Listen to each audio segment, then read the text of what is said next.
Terpujilah Tuhan Allah kita, karena Dia selalu setia menjaga dan melindungi kita. Dia memberi waktu dan kesempatan bagi kita untuk memuji nama-Nya. Karena itu masuklah melalui pintu gerbangnya dengan nyanyian syukur, ke dalam pelatarannya dengan puji-pujian. Bersyukurlah kepada-Nya dan pujilah nama-Nya. Kami bersyukur kepadamu, karena Engkau menjawab kami, ya Allah. Sendengkanlah telingamu kepada kami, di dalam kesesakan Engkau memberi kelegaan kepada kami. Kasihanilah kami, dan dengarkanlah doa dan permohonan kami. Tuhan kiranya memberkati kita, sekarang dan selama-lamanya. Dengan sukacita mari kita menaikkan pujian kepada-Nya, kita bernyanyi.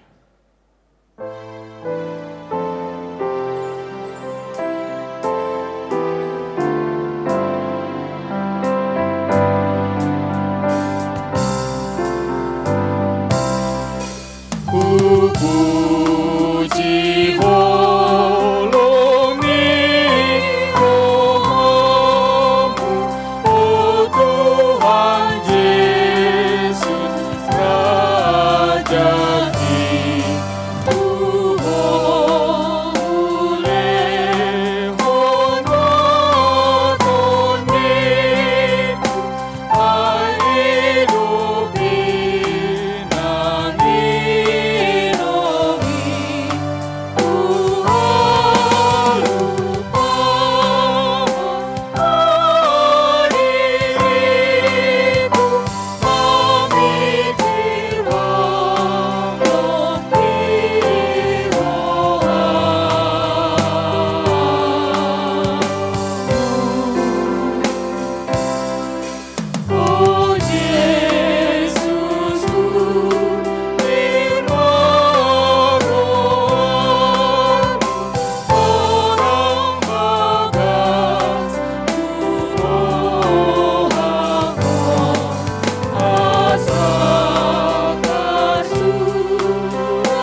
Di dalam nama Allah Bapa, Anak-Nya Tuhan Yesus Kristus, dan Roh Kudus yang menciptakan langit dan bumi.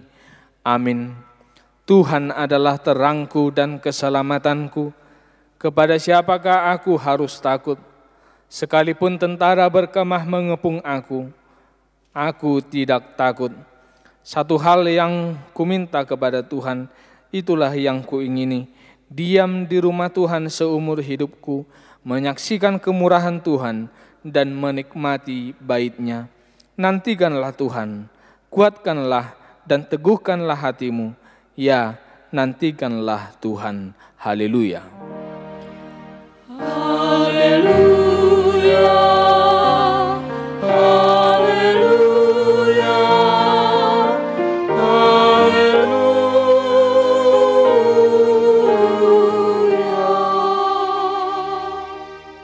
Kita berdoa. Ya Allah Bapa kami yang di sorga, berilah kami roh kedamaian dan kebenaran, supaya kami dapat mengerti kehendak-Mu, dan dengan segenap kekuatan kami dapat melakukan kedamaian dan kebenaran itu, oleh karena Anak-Mu Tuhan Yesus Kristus Tuhan kami. Amin.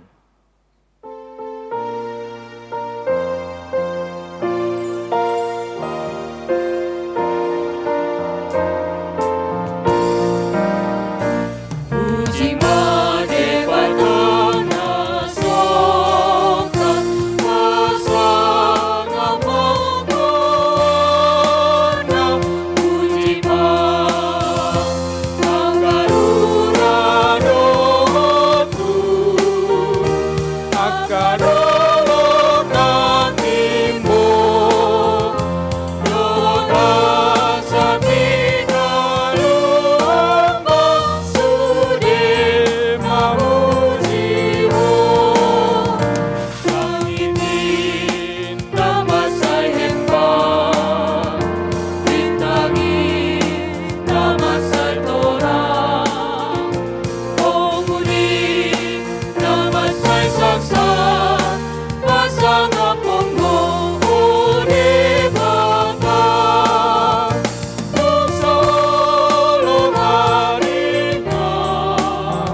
hukum Taurat pada minggu hari ini tertulis dalam Mazmur 119 ayat 2 dan ayat 3.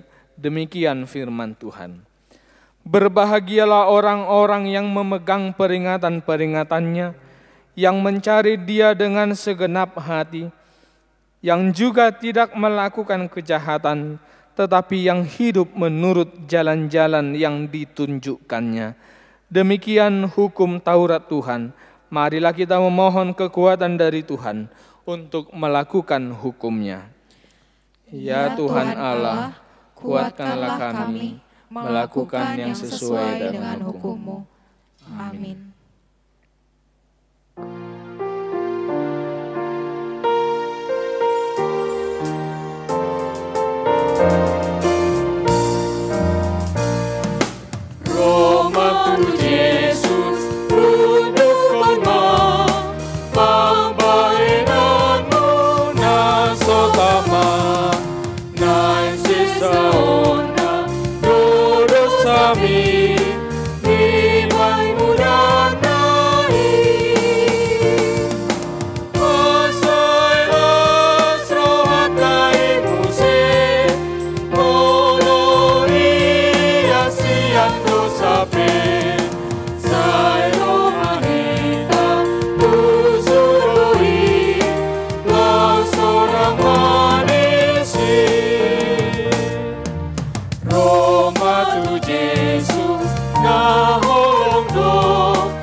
Jemaat Tuhan yang terkasih, kita bersujud di hadapan Tuhan untuk mengaku dan menyesali segala dosa dan kesalahan kita.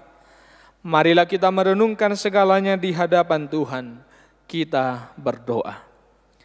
Ya Tuhan Bapa yang Maha Kasih, kami berkumpul bersama-sama berdoa padamu, bukan karena kebenaran kami, melainkan hanyalah karena belas kasihan-Mu yang besar. Kasihanilah dan ampunilah segala dosa dan kesalahan kami. Bangunkanlah hati dan jiwa kami, supaya kami dapat meninggalkan segala perbuatan kami yang jahat, dan kami beroleh hidup yang baru di dalam Yesus Kristus Tuhan kami. Amin.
Janji Tuhan akan pengakuan dosa kita. Demikianlah firman Tuhan. Namun jika seorang berbuat dosa, kita mempunyai seorang pengantara pada Bapa, yaitu Yesus Kristus yang adil. Dan Ia adalah pendamaian untuk segala dosa kita, dan bukan untuk dosa kita saja, tetapi juga untuk dosa seluruh dunia. Kemuliaan bagi Allah di tempat yang maha tinggi. Amin.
Epistel pada minggu hari ini terambil dari kitab Wahyu pasal yang ke-7, ayat yang pertama hingga ayat yang ketiga.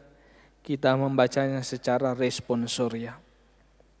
Kemudian daripada itu aku melihat 4 malaikat berdiri pada keempat penjuru bumi, dan mereka menahan keempat angin bumi, supaya jangan ada angin bertiup di darat atau di laut atau di pohon-pohon. Dan aku melihat seorang malaikat lain muncul dari tempat matahari terbit. Ia membawa materai Allah yang hidup, dan ia berseru dengan suara nyaring kepada keempat malaikat yang ditugaskan untuk merusakkan bumi dan laut. Katanya, janganlah merusakkan bumi atau laut atau pohon-pohon sebelum kami memateraikan hamba-hamba Allah kami pada dahi mereka. Demikian pembacaan firman Tuhan. Berbahagialah orang yang mendengar firman Allah serta memeliharanya. Amin.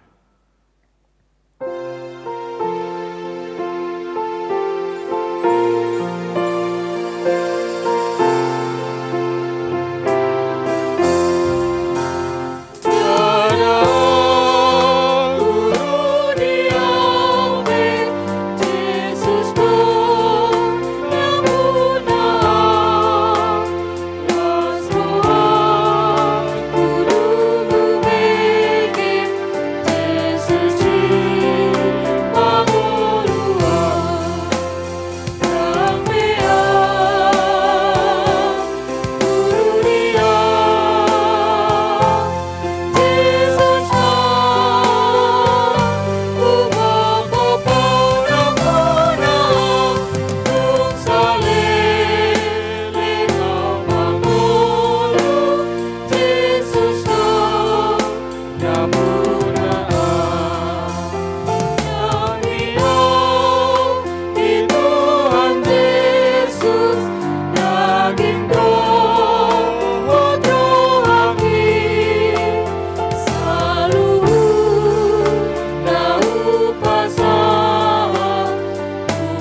Marilah kita mengaku iman kepercayaan kita, sebagaimana teman-teman seiman di seluruh dunia, kita bersama-sama mengucapkannya.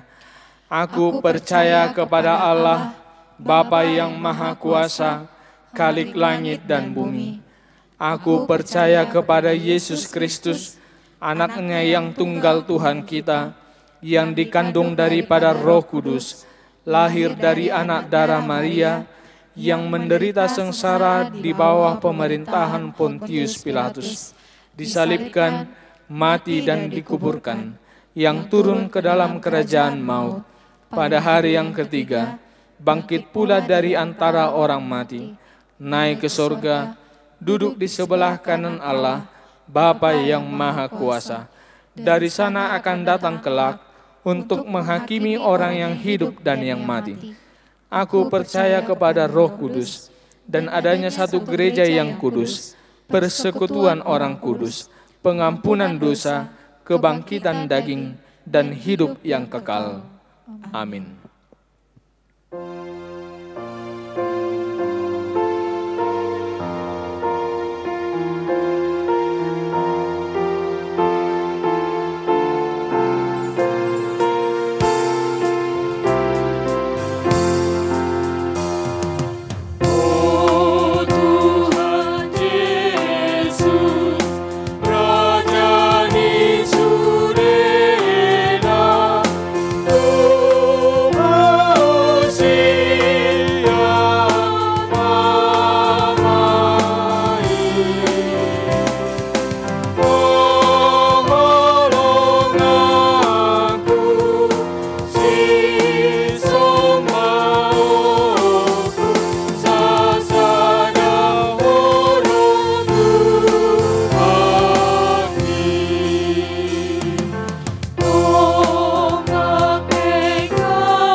Damai sejahtera Allah yang melampaui segala akal, itulah kiranya yang memelihara hati dan pikiranmu di dalam Kristus Yesus Tuhan kita.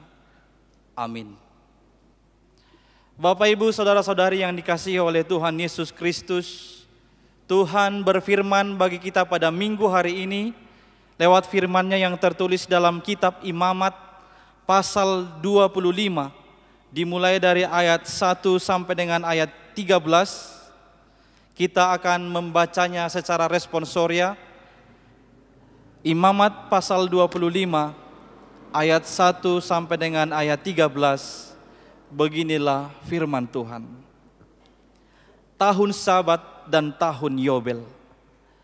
Tuhan berfirman kepada Musa di Gunung Sinai. Berbicaralah kepada orang Israel dan katakanlah kepada mereka, apabila kamu telah masuk ke negeri yang akan kuberikan kepadamu, maka tanah itu harus mendapat perhentian sebagai sabat bagi Tuhan. 6 tahun lamanya engkau harus menaburi ladangmu, dan 6 tahun lamanya engkau harus merantingi kebun anggurmu dan mengumpulkan hasil tanah itu. Tetapi pada tahun yang ke-7, haruslah ada bagi tanah itu suatu sabat, masa perhentian penuh, suatu sabat bagi Tuhan. Ladangmu janganlah kau taburi, dan kebun anggurmu janganlah kau rantingi. Dan apa yang tumbuh sendiri dari penuaianmu itu, janganlah kau tuai, dan buah anggur dari pokok anggurmu yang tidak dirantingi, janganlah kau petik. Tahun itu harus menjadi tahun perhentian penuh bagi tanah itu. Hasil tanah selama sabat itu haruslah menjadi makanan bagimu, yakni bagimu sendiri, bagi budakmu laki-laki, bagi budakmu perempuan, bagi orang upahan dan bagi orang asing di antaramu, yang semuanya tinggal padamu. Juga bagi ternakmu dan bagi binatang liar yang ada di tanahmu, segala hasil tanah itu menjadi makanannya. Selanjutnya engkau harus menghitung 7 tahun Sabat, yakni 7 kali 7 tahun, sehingga masa 7 tahun Sabat itu sama dengan 49 tahun.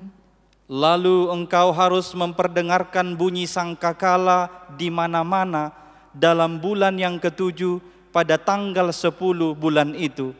Pada hari raya pendamaian, kamu harus memperdengarkan bunyi sangkakala itu di mana-mana di seluruh negerimu. Kamu harus menguduskan tahun yang ke-50 dan memaklumkan kebebasan di negeri itu bagi segenap penduduknya. Itu harus menjadi tahun Yobel bagimu, dan kamu harus masing-masing pulang ke tanah miliknya dan kepada kaumnya. Tahun yang ke-50 itu harus menjadi tahun Yobel bagimu. Jangan kamu menabur, dan apa yang tumbuh sendiri dalam tahun itu jangan kamu tuai, dan pokok anggur yang tidak dirantingi jangan kamu petik buahnya. Karena tahun itu adalah tahun Yobel, haruslah itu kudus bagimu. Hasil tahun itu yang hendak kamu makan harus diambil dari ladang. Dalam tahun Yobel itu, kamu harus masing-masing pulang ke tanah miliknya. Demikian pembacaan firman Tuhan.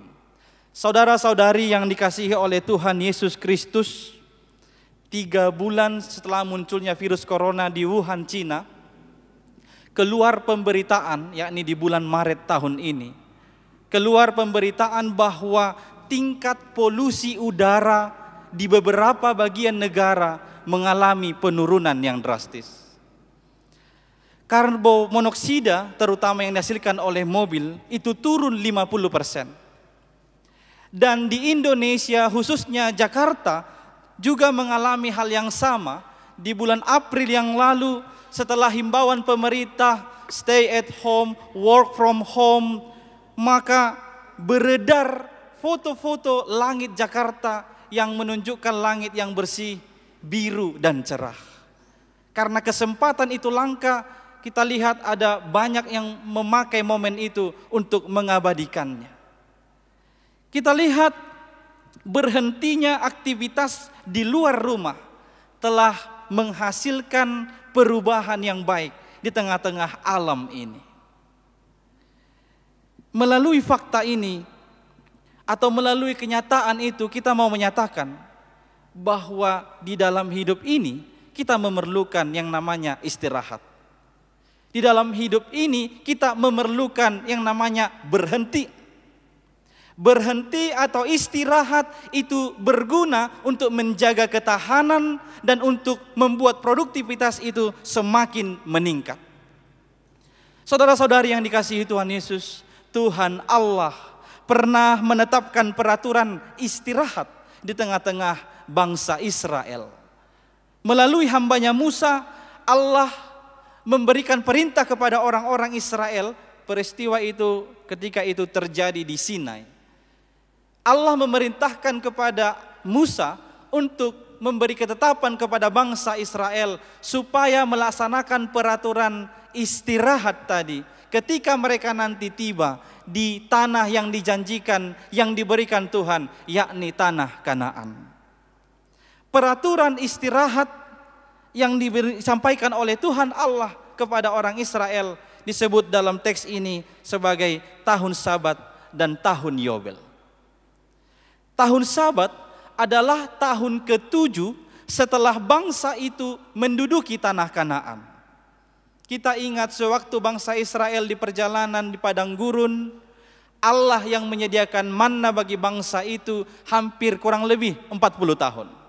Tapi setelah bangsa Israel tiba di Kanaan, manna itu tidak turun lagi karena orang Israel sudah harus mengolah tanah di Kanaan, mereka menabur, mereka menuai untuk mereka makan. Dan di sanalah Tuhan memberikan ketetapan atau perintah ini. 6 tahun pertama, 6 tahun lamanya mereka boleh mengolah, boleh menabur, boleh menuai dari tanah yang diberikan oleh Tuhan kepada mereka. Tetapi pada tahun yang ke-7, itu yang disebut sebagai tahun Sabat, semuanya harus berhenti. Tanah jangan diolah, tanah jangan ditabur, dan juga jangan dituai. Anggur atau pokok anggur jangan dirantingi. Dan disebutkan apa yang dihasilkan oleh tanah selama 6 tahun, itulah yang menjadi makanan bangsa itu. Menjadi makanan bagi budak-budaknya, menjadi makanan bagi orang upahan, menjadi makanan bagi orang asing, atau bagi ternak, dan sampai kepada binatang-binatang liar yang ada di tanah itu. Tahun Sabat itu atau tahun ke-7 itu harus menjadi tahun perhentian, tahun Sabat bagi Tuhan. Dihususkan hanya kepada Tuhan saja. Kemudian ada disebutkan tahun Yobel. Tahun Yobel adalah setelah 7 kali tahun Sabat. Berarti 7 kali 7, 49. Tahun ke-50 inilah yang disebut sebagai tahun Yobel. Pada tahun Yobel ini sama dengan seperti tahun Sabat, semua tanah harus beristirahat. Tambahnya di tahun Yobel ada terjadi pembebasan. Masing-masing harus kembali ke tanah miliknya atau ke tanah pusakanya sendiri. Jadi jika ada orang yang menjual tanahnya di dalam interval tahun pertama sampai tahun 49, di tahun ke-50 tanah itu harus dikembalikan kepada si pemilik atau kepada kaumnya itu. Di tahun Yobel harus menjadi kudus bagi bangsa itu. Kudus artinya bukan dalam hal kesucian, tetapi harus dikhususkan dari tahun-tahun lainnya. Saudara-saudari yang dikasihi oleh Tuhan Yesus Kristus, di dalam perintah tahun Sabat dan tahun Yobel ini, kita melihat Allah sedang menunjukkan pentingnya keseimbangan. Keseimbangan hubungan kita dengan Allah dalam hal pemeliharaannya, keseimbangan hubungan kita dengan sesama manusia dalam hal peduli dan berbagi, dan keseimbangan hubungan kita dengan alam ciptaan dalam hal menjaga dan merawat. Tahun Sabat dan tahun Yobel adalah kesempatan yang sengaja dibuat oleh Tuhan agar semua pihak beristirahat selama setahun. Manusia berhenti bekerja, tanah berhenti diolah, ternak juga berhenti. Semuanya pada tahun itu harus memfokuskan diri hanya kepada Tuhan Allah saja. Bayangkan manusia, ternak, dan tanah dibiarkan beristirahat dalam 1 tahun penuh. Pasti dampaknya proses pemulihan, proses penyegaran kembali manusia, tanah, dan ternak itu akan dapat terjadi dengan alami. Sekarang, apa yang menjadi makna terdalam dari perintah Tuhan tentang tahun Sabat dan tahun Yobel ini di dalam kehidupan kita saat ini? Ada 3 hal yang mau saya tunjukkan. Yang pertama, peraturan tahun Sabat dan tahun Yobel ini mau menekankan tentang pemeliharaan Tuhan. Perintah untuk berhenti selama 1 tahun adalah cara Allah mau menunjukkan kepada manusia bahwa Allah lah yang menjamin kehidupan manusia. Allah lah yang menjamin kehidupanmu. Pertanyaannya, apakah kamu masih percaya terhadap providensia Dei, terhadap pemeliharaan Allah di dalam kehidupanmu? Janganlah dulu 1 tahun, 1 hari dalam seminggu. Apakah kita sudah bisa dengan percaya kepada Tuhan, Tuhan akan memelihara kita jikalau kita pun tidak bekerja di dalam 1 hari dalam 1 minggu itu, khususnya dalam hari Minggu? Apakah kita sudah bisa dengan yakin menghususkan hari Minggu itu hanya kepada Tuhan? Secara khusus bagi orang-orang yang dirinya sendiri menjadi manajer baginya. Artinya dia pekerjaannya tidak terikat kepada jadwal instansi atau perusahaan. Apakah kamu benar-benar sudah yakin bahwa Allah dapat menjamin hidupmu meski engkau tidak bekerja pada hari Minggu itu. Pada kenyataannya kita melihat masih ada jemaat kita yang memberi alasan jika ditanya kenapa tidak beribadah. Mereka akan menjawab dengan gampangnya, apa yang akan kami makan amang? Kami berusaha itu pada hari Minggu. Apa yang akan membutuhi atau keperluan kami selama 1 minggu ini jikalau kami tidak bekerja pada hari Minggu itu? Harus bekerja supaya makan, itu memang benar. Tetapi Allah sudah memberikan kita 6 hari pertama. Kita harus memakai 6 hari pertama itu benar-benar bekerja. Atau kepada jemaat atau orang Israel pada waktu itu, 6 tahun lamanya engkau boleh mengolah tanah itu. Tuhan hanya meminta 1 tahun dari ke-7 tahun itu. Tuhan hanya meminta 1 hari dari 7 hari dalam 1 minggu itu. Saya pernah membaca satu tulisan tentang pelayanan seorang misionaris di daerah Toba. Jadi, adong salak misionaris lau borhat ibana di Manogo ni hari Minggu tu gereja. Di perdalanan lau tu gereja, adong jupang na sahala ina na sedang melebarhon tikarna neng majomureme. Dungi Roma misionaris imadok. Beta hamu inang marmingguin na. Hamu maju amang marminggu. Ay bicalla sarion. Ari sinesa tu hari Sabtu olan nalud rodo 2 hari. On nilas ari neng majomu rawi nenaton. Beta mainang satok kiddo ninna misionarison. Hamu majo lawa mang nen. Lawa ma misionarisi itadi kom mainatan. Itoruson inatai ma majomur di jomur. Dung di ibawor rimana emeo sude ngadenggan di jomur. Mauwas ma pakilalaan na. Masuk mainate itu jabu satokin neng mabuat air putih. Ditikina masuk inatai itu jabui. Dang di bagaimana adong 2 horbo merdugu rosian rura sahat tu alaman ni jabu inatai. Laos ditarik-tarik horboi emenai na ditikari. Sebur sude emenai. Tarjolma inatai desi. Saudara-saudari yang dikasihi oleh Tuhan Yesus Kristus, dari pengalaman pelayanan misionaris ini kita mau lihat hanya 1 jam atau kita buatlah 2 jam untuk beribadah dari 7 hari yang Tuhan berikan itu. Bagaimana? Apakah kamu sudah benar-benar yakin bahwa Tuhan tetap memelihara hidupmu meski engkau harus menggunakan 1 hari itu menghususkannya hanya kepada Tuhan? Ingatlah firman Tuhan hari ini hendak menegaskan hidup kita sama sekali tidak bergantung pada usaha keras kita, tetapi hanya bergantung kepada pemeliharaan Tuhan Allah saja. Lihatlah, 40 tahun orang Israel diperintah Allah berjalan saja di padang gurun. Allah yang menyediakan manna setiap hari. Allah yang menyediakan burung puyuh. Allah yang menyediakan air untuk memelihara umatnya itu. Dan ingatlah, Allah yang demikian jugalah yang sekarang dan di masa yang akan datang, yang akan tetap memelihara kehidupanmu, memelihara kehidupan kita. Sekali lagi, percayalah terhadap pemeliharaan Allah. Jika kamu bertanya, apa yang akan kami makan jika kami tidak bekerja 1 hari itu? Orang Israel juga diberitahu di dalam ayat 20-21. Di sana disebutkan ada pertanyaan tentang apa yang kami makan jika berhenti di tahun ke-7 itu. Di ayat yang ke-20 sampai ayat 21 disebutkan demikian. Apabila kamu bertanya, apakah yang akan kami makan dalam tahun yang ke-7 itu?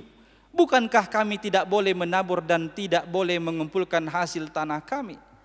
Di ayat 21, maka aku akan memerintahkan berkatku kepadamu dalam tahun yang ke-6 supaya diberinya hasil untuk 3 tahun. Tuhan bisa saja memerintahkan di tahun ke-6 itu engkau memperoleh hasil cukup untuk 3 tahun berikutnya.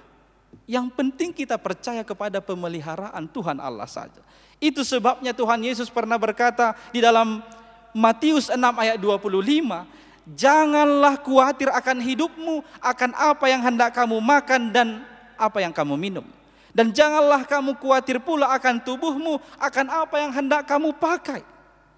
Selanjutnya di ayat 32 bagian B disebutkan, akan tetapi Bapamu yang di surga tahu bahwa kamu memerlukan semuanya itu.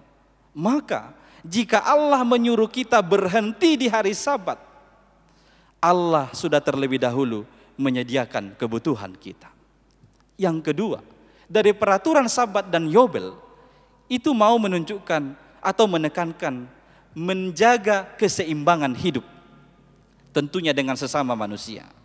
Allah memerintahkan berhenti dari mengerjakan tanah, tetapi sekaligus Allah memerintahkan ikut memikirkan kebutuhan atau hak orang lain. Di ayat yang ke-6 tadi disebutkan demikian. Hasil tanah selama Sabat itu haruslah menjadi makanan bagimu, yakni bagimu sendiri, bagi budakmu laki-laki, bagi budakmu perempuan, bagi orang upahan, dan bagi orang asing di antaramu yang semuanya tinggal padamu. Ketika Allah memberi perintah kita tidak bekerja di tahun Sabat itu, pada saat yang bersamaan Tuhan juga memerintahkan kita harus memikirkan kebutuhan atau hak orang lain. Ini menunjukkan bahwa apa yang ada pada kita saat ini bukanlah milik kita pribadi, tetapi hanyalah titipan dari Allah untuk kita bagikan kepada orang lain. Peraturan ini menentang hukum kapitalis, di mana yang punya modal besar dia dapat menguasai semua. Karena mengikuti tahun Yobel, setiap tahun ke-50 semua harus mengembalikan tanah yang mungkin pernah digadaikan, dikembalikan kepada pemiliknya, diberikan pembebasan kepada para budak yang ada di tempatnya. Allah memerintahkan berhenti, memerintahkan istirahat bekerja, tapi juga diperintahkan untuk berbagi dengan orang lain. Dalam 3 bulan berjalan ini, kita telah melakukan hal yang hampir mirip dengan perintah ini. Dikala ekonomi kita terdampak karena wabah corona di negeri ini, pada saat bersamaan kita diminta untuk berbagi kepada orang lain, anggota jemaat kita dalam kegiatan aksi sosial. Percayalah, dan saya mempercayai ini, kita yang telah ikut berbagi kepada orang-orang yang membutuhkan itu tidak menjadi kekurangan sedikit pun. Meski semua berdampak ekonominya di tengah-tengah wabah ini, tapi kita yang ikut berbagi kepada orang yang membutuhkan itu, saya percaya kita juga tidak akan kekurangan sedikit pun. Firman Tuhan di dalam 2 Korintus pasal 8 ayat 14 sampai ayat 15 disebutkan demikian.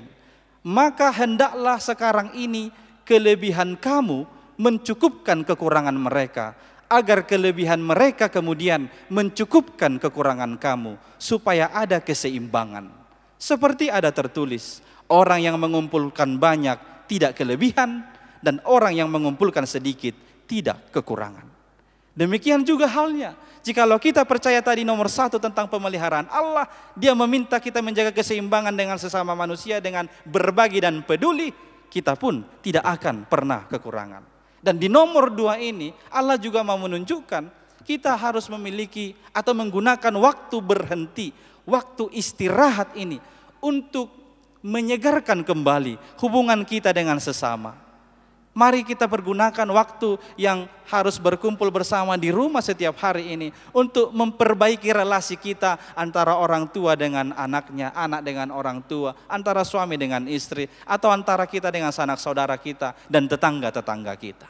Karena memang waktu atau tahun berhenti itu kita harus pergunakan untuk menjaga hubungan yang baik dengan sesama kita.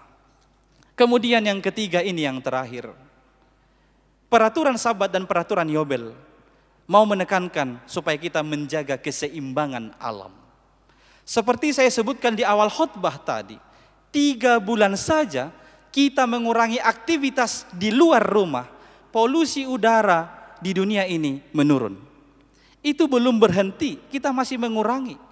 Bagaimana jika berhenti? Itu baru 3 bulan, bagaimana jika berhenti dan lamanya 1 tahun? Semua alam pasti akan berubah lebih baik. Air sungai akan semakin jernih, pohon-pohon akan semakin hijau, langit semakin cerah dan biru, dan tanah pasti akan semakin subur. Dengan begitu, produktivitas alam ini akan semakin baik dan semakin aman dihuni oleh manusia. Ketika Allah menyuruh berhenti mengolah tanah pada tahun Sabat dan tahun Yobel, itu mau menekankan bahwa tanah itu bukan milik kita. Tanah adalah pemberian Tuhan. Dalam Kejadian, kita hanya diberi mandat untuk mengolah dan merawat, bukan untuk memeras dan merusak alam ini. Kita tidak boleh menggunakannya sesuka hati dan seenaknya saja. Tugasmu juga merawat bumi ini. Rawatlah bumi ini. Janganlah takut bersikap manusiawi terhadap ciptaan lainnya. Karena Tuhan akan memberkati ciptaan lainnya itu demi kebaikan dan kesejahteraan kita. Mari mulailah dari hal-hal sederhana dengan hemat air, hemat bahan bakar, atau kurangi menggunakan plastik dan menjaga kebersihan lingkungan. Ingat, dasar menjaga keseimbangan alam ini yaitu Tuhan adalah pemilik tanah dan ciptaan lainnya. Di dalam Mazmur 24 ayat 1 disaksikan, Tuhanlah yang empunya bumi serta segala isinya, dan dunia serta yang diam di dalamnya. Akhirnya Bapak Ibu Saudara-saudari yang dikasihi Tuhan, berhenti, istirahat adalah anugerah Allah. Maka lakukanlah dengan penuh ketaatan dan dengan sebaik-baiknya. Istirahat adalah kesempatan kita untuk merefresh, menyegarkan kembali, atau untuk recovery, memulihkan kembali kualitas hubungan kita. Yang pertama, kualitas hubungan kita dengan Allah dalam hal mempercayai pemeliharaannya. Yang kedua, kualitas hubungan kita dengan sesama dalam hal berbagi dan menggunakan waktu bersama. Dan yang terakhir, yang ketiga, kualitas hubungan kita dengan alam ciptaan Tuhan dalam hal menjaga dan merawatnya.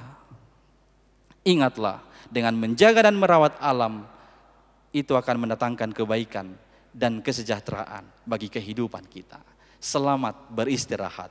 Amin, kita berdoa. Terima kasih ya Allah atas firman-Mu yang telah kami dengarkan pada hari ini.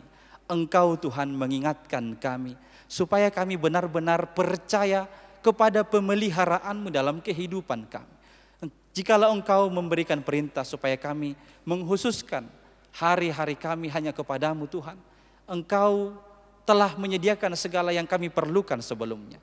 Maka yakinkan kami ya Tuhan, menyerahkan hari kami khusus kepadamu, supaya kami dapat benar-benar melakukan perintah-Mu itu. Tuhan, bimbinglah kami seluruh umat-Mu yang mendengarkan firman-Mu pada saat ini, supaya kami juga menjaga kualitas hubungan kami dengan sesama manusia. Kami ingat berbagi kepada mereka, peduli kepada mereka, menggunakan waktu bersama kepada mereka juga. Dan Engkau juga Tuhan menolong kami supaya kami dapat menjaga keseimbangan kami dengan alam ciptaan. Kami menjaga kualitas hubungan kami kepada alam ini dengan menjaga dan merawatnya sebaik-baiknya. Kami percaya Tuhan, kebaikan alam ini akan mendatangkan kesejahteraan bagi kehidupan umat di dunia ini. Maka Tuhan, kuatkanlah kami umat-Mu untuk melakukan firman-Mu ini. Kami berdoa kepada-Mu Tuhan, atas belas kasihan-Mu, tolonglah dunia ini, tolonglah bumi ini, yang hingga pada minggu ini masih merasakan sakitnya karena wabah virus corona Tuhan di tengah-tengah bangsa kami Indonesia ini.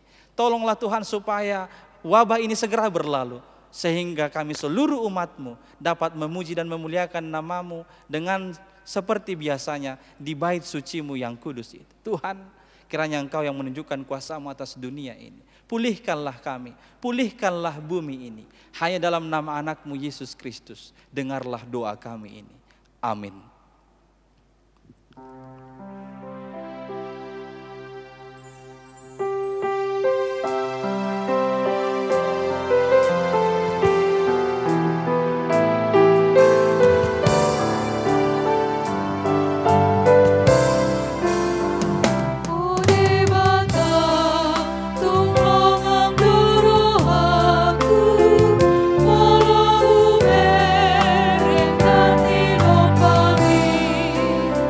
Sa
Ucapkanlah syukur karena Tuhan hadir dalam ibadah minggu ini melalui firman-Nya yang telah kita dengarkan.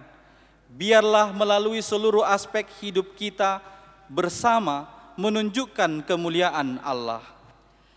Kami puji dan muliakan nama-Mu ya Allah Tuhan kami, karena Engkau telah melawat kami. Marilah kita berdoa untuk menyerahkan persembahan kita kepada Tuhan.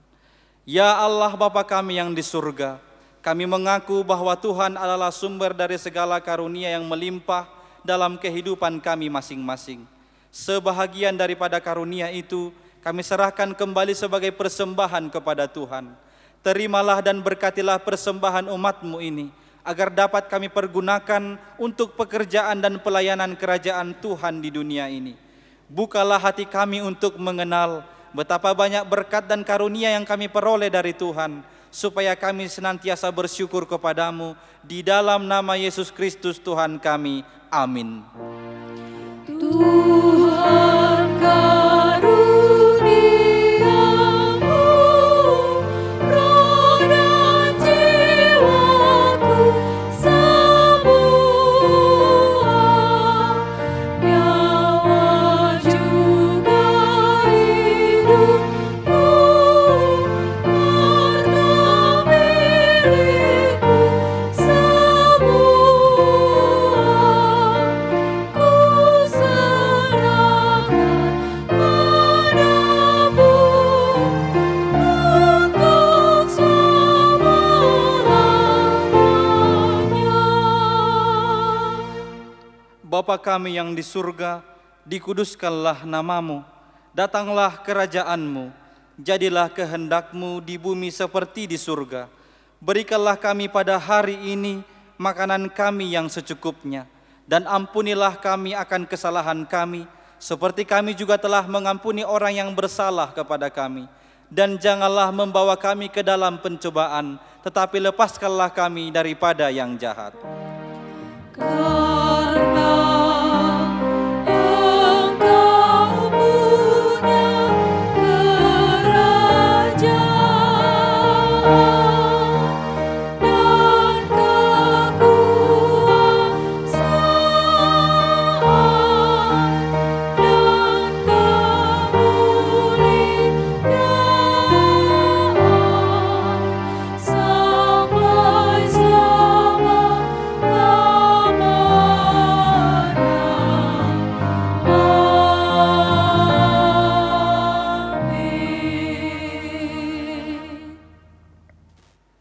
Tuhan memberkati engkau dan melindungi engkau.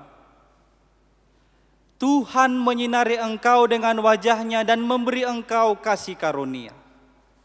Tuhan menghadapkan wajah-Nya kepadamu dan memberi engkau damai sejahtera. Amin. Amin.